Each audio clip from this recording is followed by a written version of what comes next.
நண்பர்களை ஒரு நிமிடம் எண்ணி பாருங்கள். எங்களுக்கு கொள்கை எதிரி திராவிட முன்னேற்ற கழகம், எங்களுக்கு அரசியல் எதிரி திராவிட முன்னேற்ற கழகம், கொள்கை எதிரி பாஜக என்று சொன்னார் இன்றைக்கு இருக்கிற முதலமைச்சர். அது பாசிசம் என்றால் இது பாயாசமா என்று கேட்டுவிட்டு ஆட்சி பொறுப்பிற்கு வந்தார். நான் கேட்கிறேன், தமிழ்நாட்டுடைய முதலமைச்சராக ஆகிவிட்டீர்கள், எப்படி ஆனீர்கள்? இப்போது விளக்கம் சொல்லிக் கொண்டிருக்கிறீர்கள். எங்களால் தேர்ந்தெடுக்கப்பட்ட, எங்கள் கூட்டணியிலே தேர்ந்தெடுக்கப்பட்ட சட்டமன்ற உறுப்பினர்களை அனுப்பி வைத்தோம், ஆட்சி பொறுப்பிற்கு வந்தீர்கள் சொன்னீர்கள்.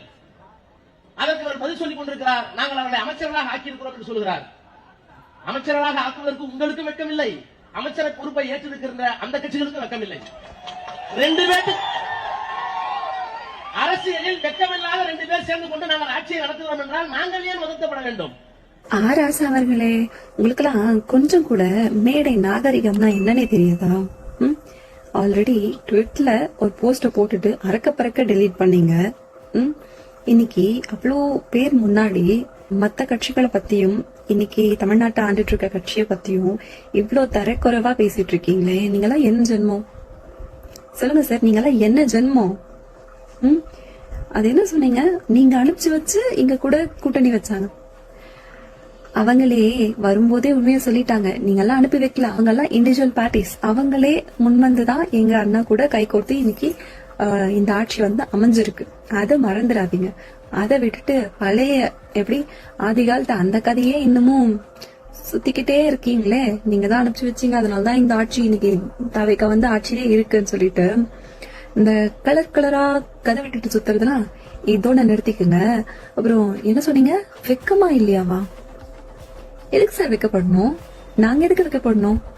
உங்கள மாதிரி ஆளுங்கெல்லாம் இவ்வளவு வருஷம் ஆட்சி பண்ணதுனாலதான் அவங்களுக்கு தகுதிக்கு ஏத்த மாதிரியான ஒரு இடம் கூட அவங்களுக்கு அமையல. இன்னைக்கு அமைச்சரவையில எங்களோட கை கோர்த்தவங்களுக்கு ஆட்சியிலையும் பங்கு, அதிகாரத்திலையும் பங்குன்னு அன்னைக்கு எங்க அண்ணா சொன்னாரு முதல் மாநாட்டுல. அதை இன்னைக்கு செஞ்சு காமிச்சிருக்காரு. அதுக்கு நீங்க என்ன சொல்றீங்க? வெக்கமா இல்லையான்னு கேக்குறீங்க. அதுவும் எங்களோட கை கோர்த்த இணைஞ்சவங்களையும் அவங்களுக்கும் வைக்கல, இவங்களுக்கும் வைக்கல. வெக்கமே. ஆட்சிய பத்தி அவ்வளவு தரக்குறைவா பேசுறீங்க. உங்களுக்கெல்லாம் அரசியல் ரீதியா பிரச்சனைகள் இருந்தா அதெல்லாம் முன்னாடி எடுத்து சொல்ல தெரியாதுல்ல. மாதிரி பொய்களையும் வதந்திகளையும் மட்டுமே பரப்பிட்டே இருக்கிறதே வேலையா வச்சிட்டு இருக்கீங்களே. உங்களெல்லாம் நியாயமா நாங்க கேட்கணும். இந்த மாதிரி இன்னமும் கொத்தடிமையா கூஜா தூக்கிட்டு இருக்கீங்களே, உங்களுக்கு எல்லாம் வெக்கமா இல்லையா? மக்களுக்காகவும் மக்களுக்கு நல்லது செய்யணும்னு நம்பி வந்தவங்களுக்கு அந்த இடத்துல அதிகாரமும் இல்ல, ஆட்சியும் இல்லாம நீங்க அவங்கள கைக்குள்ள வச்சுட்டு ஆட்டி படிக்கணும்னு நினைக்கிறது எந்த விதத்துல நியாயம்? இன்னைக்கு அவங்களுக்கான உரிமை வந்து அவங்களுக்கு கிடைச்சிருக்கு. அதை பார்த்து பொறாமையில இந்த மாதிரி பேசிட்டு இருக்க சில ஜென்மங்கள் எல்லாம் என்னன்னு சொல்றதுன்னு தெரியல. இதுல எங்களுக்கு வெக்கமா இல்லையான்னு வரை கேக்குறாரு. மக்களுக்கு பணி செய்யணும்னு சொல்லிட்டு உண்மையான நல்ல மனசோட வந்திருக்கிறவங்களுக்கு ஆட்சியில அதிகாரத்திலயும் பங்கு கொடுத்ததுல நாங்க எதுக்கு வைக்கப்படணும்? எங்களோட கை கொடுத்தவங்க எதுக்கு வைக்கப்படணும்? அவங்க வைக்கப்படுவாங்க. எதுக்குன்னு சொல்லுங்க? இந்த மாதிரி கேவலமான சில சின்னங்களோட இவ்வளவு வருஷங்களா கூட்டணி இருந்தமே அப்படின்னு நினைச்சு, கடந்த காலத்தை நினைச்சு கண்டிப்பா இன்னைக்கு வைக்கப்பட்டிருப்பாங்க. ஏன்னா நீங்க பேசுற ஒவ்வொரு வார்த்தையும்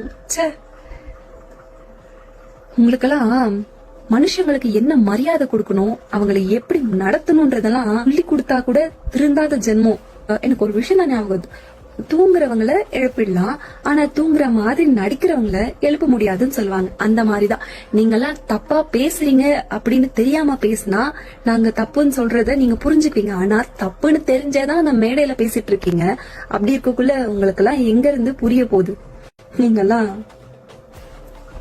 அவ்வளவுதான்.